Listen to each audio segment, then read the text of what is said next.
Welcome to Chapter 1 of Mary Wollstonecraft's Vindication on the Rights of Woman. I have several reminders. One, if you see all caps or italics in the captions, the actual text, those are Mary Wollstonecraft's, not mine. When Mary Wollstonecraft is talking about sexuality and gender, she is pointing out that virtue, reason, a virtuous life, the stuff that is going to give you a full and rewarding life, not the kind of judgy, moralistic virtue stuff that we use the term as today. She's pointing out that these things are coded as being masculine. And therefore, if those traits, the ones that can give you a full and happy life and ultimately get you to heaven, are being coded as masculine, then that de facto means that they are being kept away from women. And that's the crux of her thing. So when she talks about masculine women, and she will mention it off and on throughout, don't forget that this has nothing to do with our current conversation about gender. This is, if they treat you like a woman, then what they're doing is they're treating you in a way to keep you out of heaven, to keep you from having a full life, to keep you subjugated. In the chapter, she brings up 3 specific points, and she makes several sets of 3 specific points. So keep your ears open for her key ideas. Reason is what makes humans human. Virtue is what humans acquire by using their reason. And knowledge is what we gain when we use reason and our sense of virtue, our virtues, to fight against our worst impulses. Otherwise, if you don't have reason and you have no virtue, then it's going to be really hard to know an immoral thing when it is in your way. And that would be wrong for everybody, regardless of what sex they are. Wollstonecraft is going to talk a lot about Rousseau, at least for the next couple chapters. And Locke, Hobbes, and Rousseau, these were all writers that I read when I was in school. And I dug Rousseau at the time. And she says the same thing several different times, that she really, when Rousseau is right, he is really beautifully right, and he's a beautiful writer, and it's just lovely. But then there's the other stuff. And so she talks about Rousseau wanted to separate himself from his modern world. The modern world was sinful. The best way to avoid being sinful would be to remove yourself. This was his state of nature idea, and his belief that the only way you could be virtuous, moral, all of these things would be to be alone, that it's impossible to do in society. And she kind of points out, like, if you remove all temptation and you live temptation free in a world with no temptation, then we haven't really learned anything, have we? You kind of, it's just like with kids. You are gonna have to let them be unsuccessful at some point in order for them to learn how to do better next time.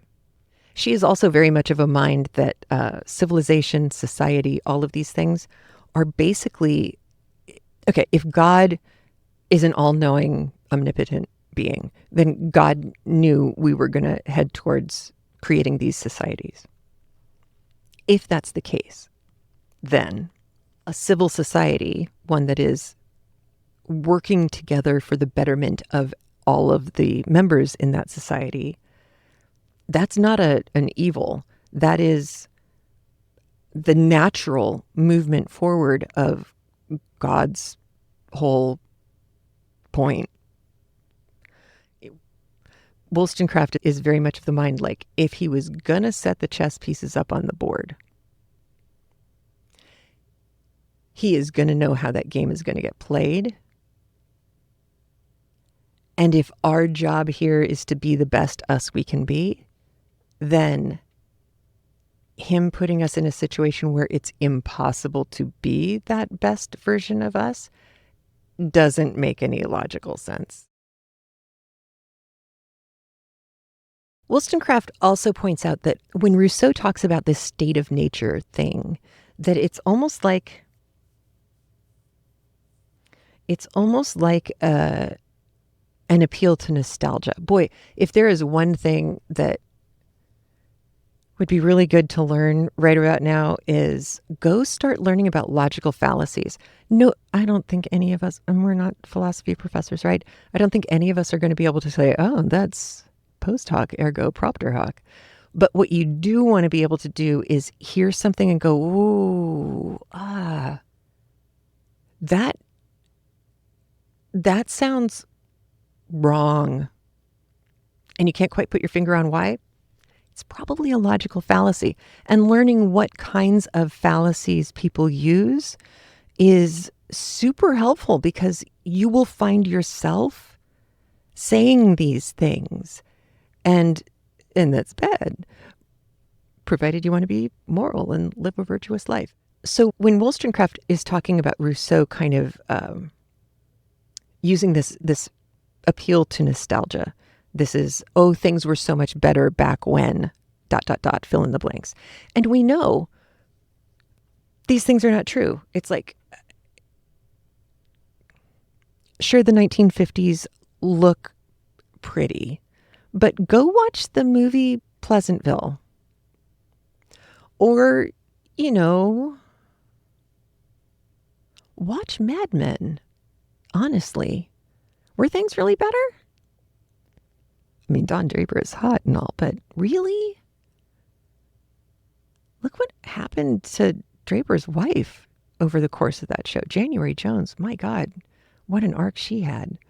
So, yeah, the appeal to nostalgia is bad logic. And her point is that if part of our purpose here is to always be a better version of ourselves and therefore create a better version of our society, we need to be progressively, actively moving towards that kind of positive future. And that's impossible to do if all you're doing is looking in the rearview mirror.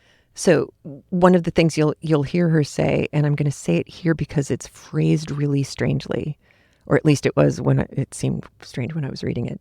She makes the point that Rousseau, his whole reason for doing what he's doing, for writing what he's writing, is to prove that everything was right originally. It's like, Garden of Eden, everything used to be just fine, state of nature. But then she says that there's a whole crowd of authors. This is the men writing about women's education, at least them, but also more people. There are a ton of authors trying to point out that now, 1792, everything was right and perfect. Her point is always everything will be right as soon as people pay attention to what I'm saying and act on it. Wollstonecraft's arguments about the social order society are also kind of shockingly modern. She's not just suspicious of the power of an unjust authority, like somebody who has usurped the throne or whatever, but she actually has problems with fixed hierarchies, castes, class systems that don't allow for any kind of mobility. Because to her, that means that, number one, there's no way to ever be equal, and that goes against everything she thinks. But also that if you grow up in a world like that, then you're going to grow up believing that the people in power are the people who should be in power, and that you, if you're not in power, you should not be in power. And that creates a crazy kind of professor, student, master, slave thing going on in the psyche, and that's not good for anybody. It's like when I used to teach the Scarlet Letter, and all of the fabulous Puritan ministers and mucky mucks who are running everything and who are the ones punishing Hester for, by the way, go read the book. It is such a telenovela. She is so not how they paint her They paint her. Hawthorne. But the main leadership is not particularly kind. And because they're not kind, the women in town are also not kind. And this is not okay. But one of the things that stuck out, and it was one of my students who pointed it out to us, was that partway through the book, it may be chapter 5, which is like the most boring chapter of the book, Hester at her needle. I think it starts with her getting work from like the mayor or the governor. And Hawthorne describes the mayor or the governor's house. And it is, lovely little New England cottage, plastered white. But he's taken, the governor has taken broken glass and squashed it into the plaster on the outside of his house. And we were like, wow, that's unique. And one of the kids went, oh my God, in the sun, his place is going to sparkle. These are people who were not the elect. You were not supposed to be able to tell. You were not supposed to know if you were one of the elect, if you were going to heaven or not. But boy, some people sure behaved like they knew they were going to heaven. And that's exactly the kind of problem that Wollstonecraft is pointing out here. It's not just that power corrupts and absolute power corrupts absolutely. It is also that power corrupts all of society in some way by making us desire proximity to power. If the people in charge, if you know that they're just wrong, morally, reprehensibly wrong, but you decide that giving up your own moral center is important because it's important to be in the room where things are happening, that's not good for anybody. This is obviously not just women she's talking about. This is for everybody. And part of that is because she believes that society shapes our character. So if you grow up in a civil society, you have a better chance of growing up to be a civil person, and vice versa. But her point is that for a rational society, and she's talking about democracy conceptually here, a free democracy where everybody has a voice in who is doing the governing, that only works if you also believe that, or have your society founded on the fact that through education, through hard work, people can learn how to be good, free people. If you are of the mind that people really need someone to tell them what to do, period, then that's going to be a very different looking world. So that gets back to Rousseau. She points out that where he went wrong was he didn't grok the whole idea that if society were properly ordered, if we really were a free society, if we really were able to recognize that everybody had not just the right, but honestly the duty to be the best them they can be by being virtuous and using reason and all of that, he failed to notice that, well, if the problem is that we're not living up to that, then the problem is actually society. And that if we reordered things and everybody got some respect and got heard, then you wouldn't need to run off to your little isolated state of nature. So for her, it's not society that is the corrupting force. It is the political hierarchy, the fixed authority, the fact that there's no agency, there's no opportunity to become a better you, and therefore create and work on keeping a better society. That was a lot. It gets complicated in the middle, and I didn't want you to miss out. If you are watching in real time with me and have something to say, could you write the word question in all caps so that I can see that it's a question instead of a comment? Then I can get to those questions right away and use them in future episodes. If you have a clarification, something that I said or misspoke about or got close to but didn't really get completely right, please write clarification in all caps and then tell me what I needed to clarify, because then I can read that or show those on the screen when I do the next episode as well. All right, so here now we are going to listen to Chapter 1 of Mary Wollstonecraft's A Vindication of the Rights of Woman. Here we go.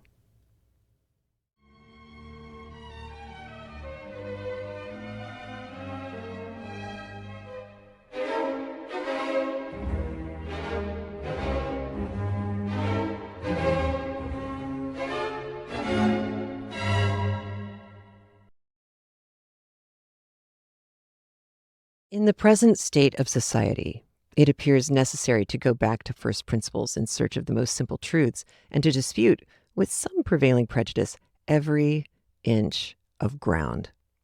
To clear my way, I must be allowed to ask some plain questions, and the answers will probably appear as unequivocal as the axioms on which reasoning is built, though when entangled with various motives of action, they are formally contradicted, either by the words or conduct of men.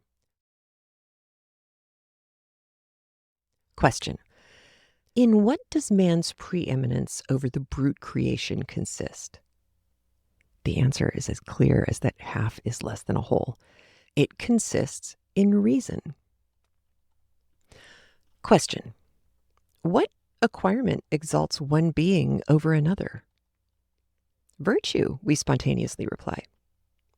For what purpose were the passions implanted? Experience whispers that man, by struggling with them, might attain a degree of knowledge denied to the brutes.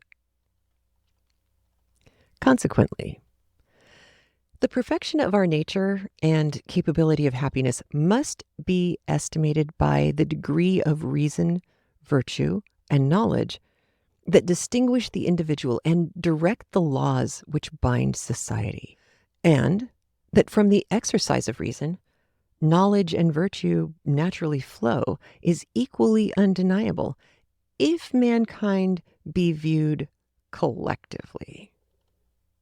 The rights and duties of man, thus simplified, it seems almost impertinent to attempt to illustrate truths that appear so incontrovertible, yet such deeply rooted prejudices have clouded reason, and such spurious qualities have been assumed in the name of virtues, that it is necessary to pursue this course of reason as it has been perplexed and involved in error by various adventitious circumstances, comparing the simple axiom with casual deviations. Men, in general, seem to employ their reason to justify prejudices which they have imbibed, they cannot trace how, rather than to root them out. The mind must be strong that resolutely forms its own principles, for a kind of intellectual cowardice prevails which makes many men shrink from the task, or only do it by half. Yet the imperfect conclusions thus drawn are frequently very plausible, because they are built on partial experience, on just, though narrow, views. Going back to first principles, vice skulks, with all its native deformity, from close investigation. But a set of shallow reasoners are always exclaiming that these arguments prove too much, and that a measure rotten at the core may be expedient. Thus, expediency is continually contrasted with simple principles, till truth is lost in a mist of words, virtue in forms, and knowledge rendered a sounding nothing by the specious prejudices that assume its name.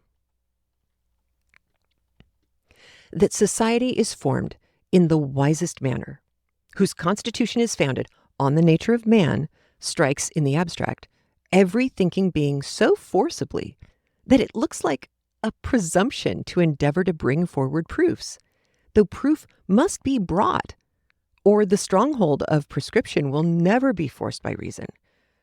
Yet to urge prescription as an argument to justify the depriving men or women their natural rights is one of the absurd sophisms which daily insult common sense. The civilization of the bulk of the people of Europe is very partial. Nay, it may be made a question whether they have acquired any virtues in exchange for innocence, equivalent to the misery produced by the vices that have been plastered over unsightly ignorance, and the freedom which has been bartered for a splendid slavery.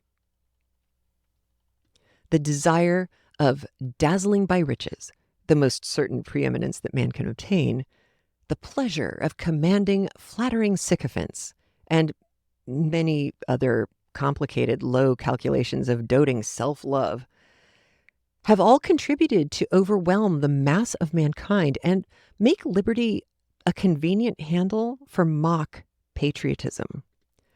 For whilst rank and titles are held of the utmost importance, before which genius must hide its diminished head, it is, with few exceptions, very unfortunate for a nation when a man of abilities, without rank or property, pushes himself forward to notice. Alas, what unheard of misery have thousands suffered to purchase a cardinal's hat for an intriguing, obscure adventurer who longed to be ranked with princes or lorded over them by seizing the Triple Crown. Such, indeed, has been the wretchedness that has flowed from hereditary honors, riches, and monarchy, that men of lively sensibility have almost uttered blasphemy in order to justify the dispensations of Providence. Man has been held out as independent of his power who made him, or as a lawless planet darting from its orbit to steal the celestial fire of reason. And the vengeance of heaven, lurking in the subtle flame, sufficiently punished his temerity by introducing evil into the world. Impressed by this view of the misery and disorder which pervaded society, and fatigued with jostling against artificial fools, became enamored of solitude. And being at the same time an optimist, he labors with uncommon eloquence to prove that man was naturally a solitary animal. Misled by his respect for the goodness of God, who certainly, for what man of sense and feeling can doubt it, gave life only to communicate happiness, he considers evil as positive and the work of man, not aware that he was exalting one attribute at the expense of another equally necessary to divine perfection. Reared on a false hypothesis, his arguments in favor of a state of nature are plausible, but unsound. I say unsound, for to assert that a state of nature is preferred to civilization in all of its possible perfection is, in other words, to arraign supreme wisdom.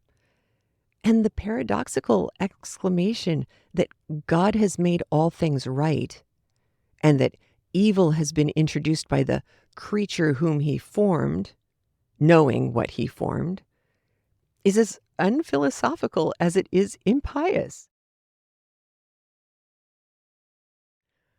When that wise being who created us and placed us here saw their fair idea, he willed, by allowing it to be so, that the passions should unfold our reason, because he could see that present evil would produce future good.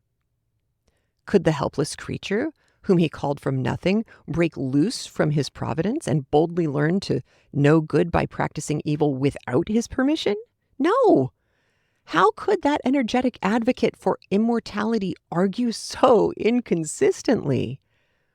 Had mankind remained forever in the brutal state of nature, which even his magic pen cannot paint as a state in which a single virtue took root, it would have been clear, though not to the sensitive, unreflecting wanderer, that man was born to run the circle of life and death and adorn God's garden for some purpose which could not easily be reconciled with his attributes.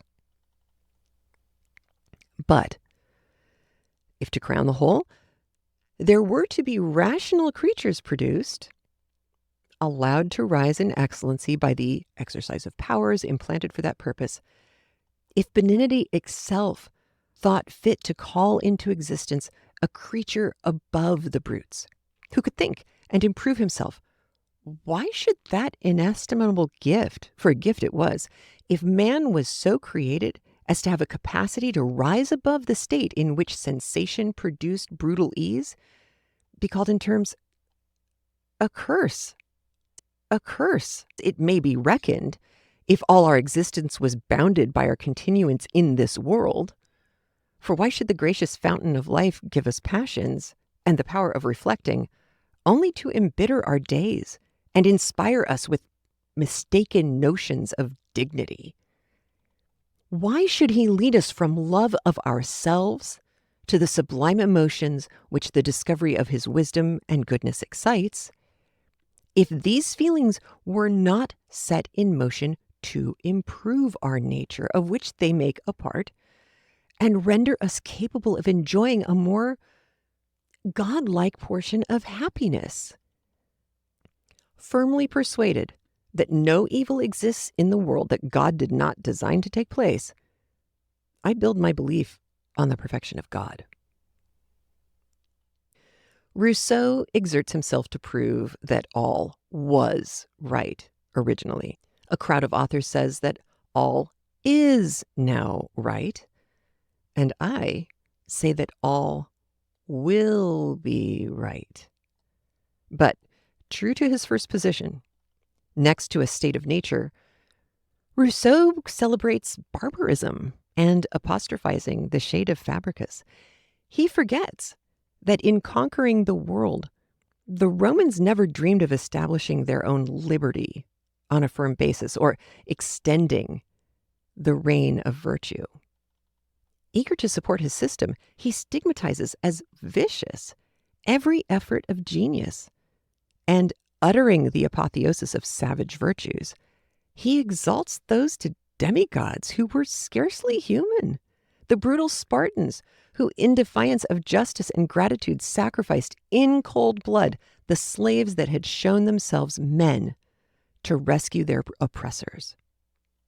Disgusted with artificial manners and virtues, this citizen of Geneva, instead of properly sifting the subject, threw away the wheat with the chaff, without waiting to inquire whether the evils, which his ardent soul turned from so indignantly, were the consequence of civilization or the vestiges of barbarism. He saw vice trampling on virtue and the semblance of goodness taking place of the reality. He saw talents bent by power to sinister purposes and never thought of tracing the gigantic mischief up to the arbitrary power, up to the hereditary distinctions that clash with the mental superiority that naturally raises a man above his fellows. He did not perceive that the regal power, in a few generations, introduces idiotism into the noble stem and holds out baits to render thousands idle and vicious. Nothing can set the regal character in a more contemptible point of view than the various crimes that have elevated men to the supreme dignity. Vile intrigues, unnatural crimes, and every vice that degrades our nature have been the steps to this distinguished eminence.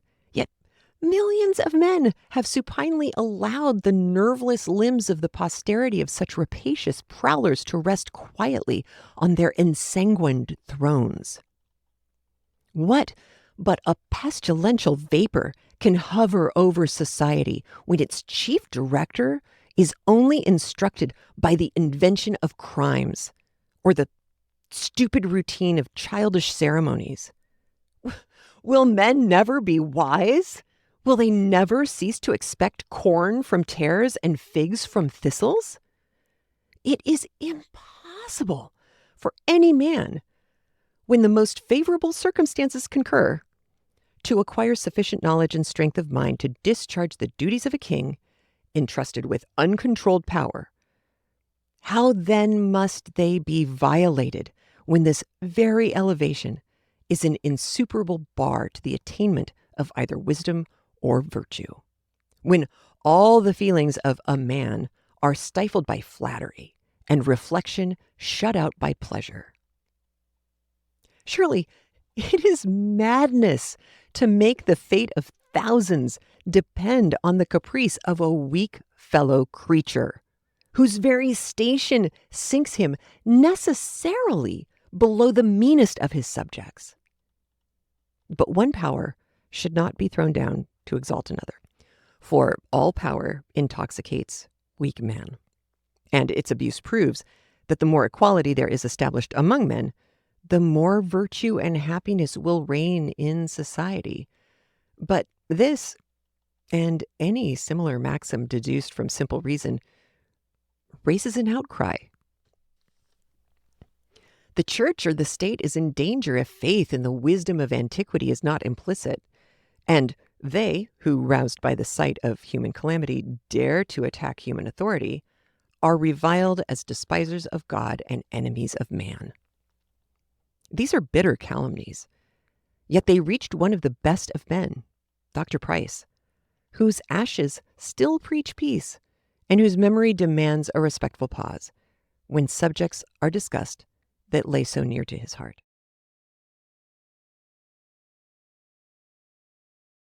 After attacking the sacred majesty of kings, I shall scarcely excite surprise by adding my firm persuasion that every profession in which great subordination of rank constitutes its power is highly injurious to morality. A standing army, for instance, is incompatible with freedom because subordination and rigor are the very sinews of military discipline, and despotism is necessary to give vigor to enterprises that one will directs. A spirit inspired by romantic notions of honor, a kind of morality founded on the fashion of the age, can only be felt by a few officers, whilst the main body must be moved by command, like the waves of the sea. For the strong wind of authority pushes the crowd of subalterns forward. They scarcely know or care why, with headlong fury. Besides, nothing can be so prejudicial to the morals of the inhabitants of country towns as the occasional residence of a set of idle, superficial young men whose only occupation is gallantry, and whose polished manners render vice more dangerous by concealing its deformity under gay, ornamental drapery. An air of fashion, which is but a badge of slavery and proves that the soul has not a strong individual character, awes simple country people into an imitation of the vices when they cannot catch the slippery graces of politeness. Every corps is a chain of despots who, submitting and tyrannizing without exercising their reason, become dead weights of vice and folly on the community. A man of rank or fortune, sure of rising by interest, has nothing to do but pursue some extravagant freak, whilst the needy gentleman, who is to rise, as the phrase turns, by his merit, becomes a servile parasite or vile pander. Sailors, the naval gentlemen, come under the same description, only their vices assume a different and grosser cast. They are more positively indolent when not discharging the ceremonies of their station, whilst the insignificant fluttering of soldiers may be termed active idleness. More confined to the society of men, the former acquire a fondness for humor and mischievous tricks, while the mixing frequently with well-bred women catch a sentimental cant. But mind is equally out of the question whether they indulge the horse laugh or the polite simper. May I be allowed to extend this comparison to a profession where more mind is certainly to be found? For the clergy have superior opportunities of improvement, though subordination almost equally cramps their faculties. The blind submission imposed at a college to forms of belief serves as a novitiate to the curate, who most obsequiously respects the opinion of his rector or patron, if he means to rise in his profession. Perhaps there cannot be a more forcible contrast between the servile, dependent gait of a poor curate and the courtly mien of a bishop, and the respect and contempt they aspire render the discharge of their separate functions equally useless. It is of great importance to observe that the character of every man is, in some degree, formed by his profession. A man of sense may only have a cast of countenance that wears off as you trace his individuality, whilst the weak, common man has scarcely any character but what belongs to the body. At least, all his opinions have been so steeped in the vat consecrated by authority that the faint spirit, which the grape of its own vine yields, cannot be distinguished. Society, therefore, as it becomes more enlightened, should be very careful not to establish bodies of men who must necessarily be made foolish or vicious by the very constitution of their profession. In the infancy of society, when men were just emerging out of barbarism, chiefs and priests, touching the most powerful springs of savage conduct, hope and fear, must have had unbounded sway. An aristocracy, of course, is naturally the first form of government, but clashing interests soon losing their equipoise, a monarchy and hierarchy break out of the confusion of ambitious struggles, and the foundation of both is secured by feudal tenures. This appears to be the origin of monarchical and priestly power and the dawn of civilization. But such combustible materials cannot long be pent up, and getting vent in foreign wars and intestine insurrections, the people acquire some power in the tumult, which obliges their rulers to gloss over their oppression with a show of right. Thus, as wars, agriculture, commerce, and literature expands the mind, despots are compelled to make covert corruption hold fast the power which was formerly snatched by open force.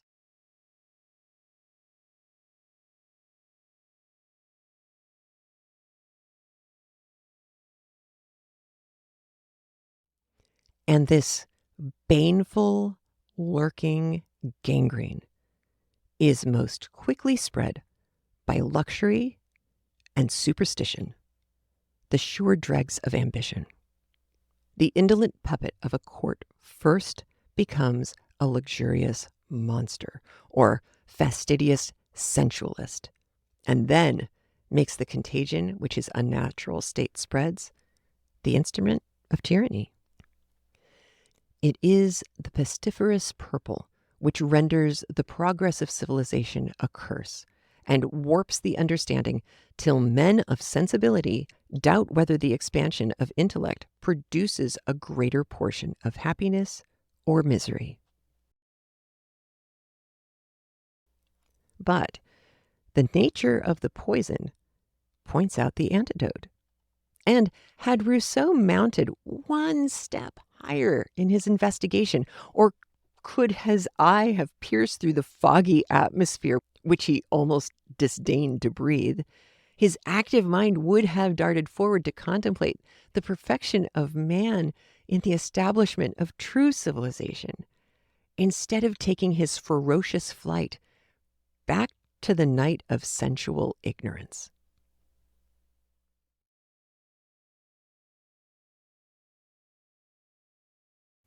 I hate this part. It feels so tacky. But if you like what you hear, please like, subscribe, support. You know the drill. All the links and information you might possibly need are in the show notes below.